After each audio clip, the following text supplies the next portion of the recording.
प्रिय मित्रों, हिंदू नववर्ष, चैत्र नवरात्रि और रामनवमी की हार्दिक शुभकामनाएं। रामनवमी के शुभ अवसर पर आपसे चंद बातें करनी है और बात यह करनी है कि प्रभु राम के नाम से बढ़कर कोई नाम नहीं है, कि कलयुग केवल नाम आधारा और सुमिर सुमिर नर उतर ही पारा। और प्रभु राम का नाम, उससे स्पेशल तो कुछ हो ही नहीं सकता है। एक बार लीजिए राम तो प्रभु राम, दो बार लीजिए राम राम तो अभिवादन, अगर आप 3 बार लीजिए राम राम राम तो संवेदना, कई बार लीजिए तो भक्ति, और राममय राम हो जाए तो मोक्ष। और आप किसी भी पंथ मजहब संप्रदाय को मानने वाले हों, लेकिन आपको करेक्टर राम जैसा चाहिए, आपको पुत्र राम जैसा चाहिए। कैसा पुत्र? कि प्रातः काल उठ के रघुनाथा और माता पिता गुरु ना वही माता।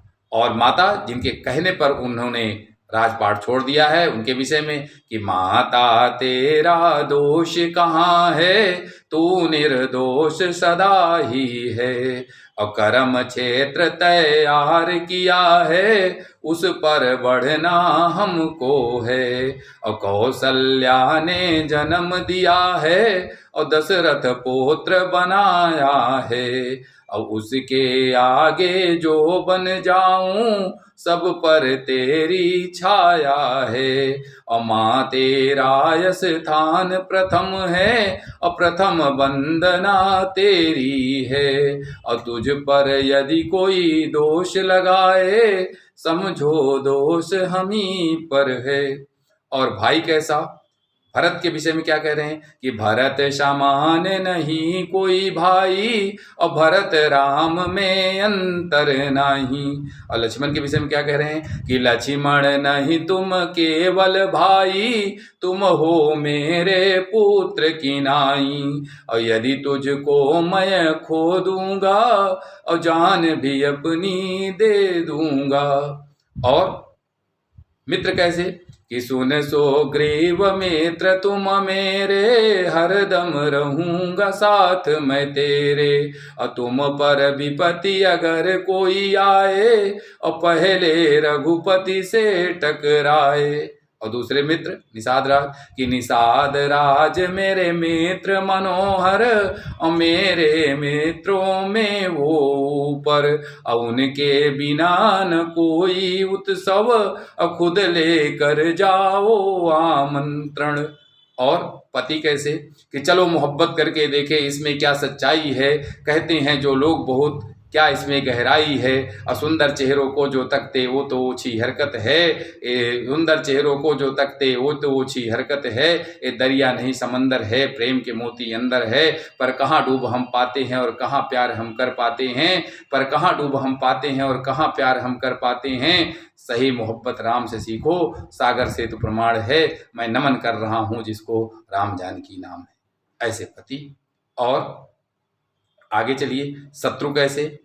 कह रहे हैं कि रावण के विषय में प्रभु कह रहे हैं कि रावण ज्ञानी अति बलशाली, अघोर तपस्वी शिव की भक्ति, अपर तूने ये क्या कर डाला, और धर्म विरुद्ध कर्म कर डाला, अतः मुझे अब लड़ना होगा, और तुझको दंडित करना होगा। और राजा कैसे? कि बरसत हरसत सब लखे, करसत लखे न कोय, तुलसी प्रजा सुभाग से भूप राम सा होय, और मणि माणिक महंगे किए सहजे तृण जलनाज, तुलसी सोई जानिए राम गरीब नवाज। और भक्त कैसे?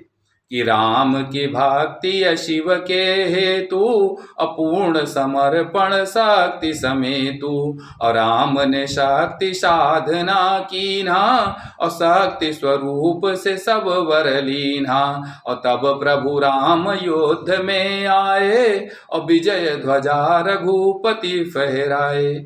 और ईश्वर कैसे? कि जा पर कृपा राम की होई, और ता पर कृपा करहि सब कोई। और प्रभु राम की कृपा कैसे होगी? कि जो प्रभु हनुमत शरण में जाए, और राम कृपा बिनु कहे वो पाए। और हनुमत तुम सा वीर कौन है, तुम रघुवीर के सब कुछ हो, और चरण वंदना मैं भी करता, शुभ आशीष मुझे भी दो।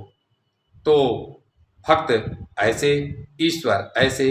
तो आप किसी भी पंथ मजहब संप्रदाय के हों, लेकिन आपको करेक्टर राम जैसा चाहिए। आप देखिए प्रभु राम ने जो मानक स्थापित किए, उसी के लिए आज हम संघर्ष कर रहे हैं। प्रभु राम के राम राज में सब समान थे। आज भी हम समान नागरिक संहिता के लिए लड़ रहे हैं। प्रभु राम ने सभी को गले लगाया, चाहे वो सबरी हो, चाहे वो निषाद राजगुह हों, चाहे वो सुग्रीव हों, और प्रभु राम ने किसी के राज्य को कभी हड़पा नहीं, लंका को भी जीतने के बाद विभीषण को दे दिया। तो प्रभु राम एक गिलहरी को, जो कि पुल बनाने में मदद करती है, उसके ऊपर हाथ फेर देते हैं। क्या करेक्टर है! अगर कुछ चीज़ें बाद में आक्रांताओं ने हमारी पुस्तक में डाल दिया तो उससे प्रभु राम का करेक्टर धूमिल नहीं होता है। प्रभु राम का जो करेक्टर है, अंदर से सब वैसा ही होना चाहते हैं। राम राम, जय सिया राम।